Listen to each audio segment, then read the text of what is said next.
बिस्मिल्लाहिर्रहमानिर्रहीम। अस्सलाम वालेकुम दोस्तों, मैं हूं हमज़ा और आप देख रहे हैं MTPK TV। डाटा शाहिद मसूद बहुत जल्द वापस आ रहे हैं और अपना शो करने लगे हैं। इस पर मज़ीद डिस्कस करने से पहले हमारे YouTube चैनल को लाजमी सब्सक्राइब करें। डाटा शाहिद मसूद कल अदालत में पेश हुए। FIA को डाटा शाहिद मसूद के खिलाफ कुछ भी नहीं मिला। इनके खिलाफ जो केस था उसके तकरीबन सब पैसे वापस हो गए हैं और इनके खिलाफ कोई भी सबूत नहीं मिला।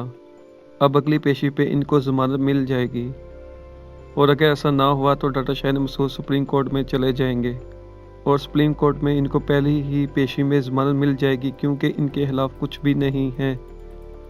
FIA का वकील ये अदालत में बयान दे चुका है। डाटा शाहिद मसूद 1 महीने के अंदर अंदर अपना प्रोग्राम लाइव विद डाटा शाहिद मसूद स्टार्ट कर लेंगे। अगर आपको ये वीडियो अच्छी लगी है तो वीडियो को लाइक करें, शेयर करें, चैनल को सब्सक्राइब करें और बेल आइकन पर लाजमी प्रेस करें।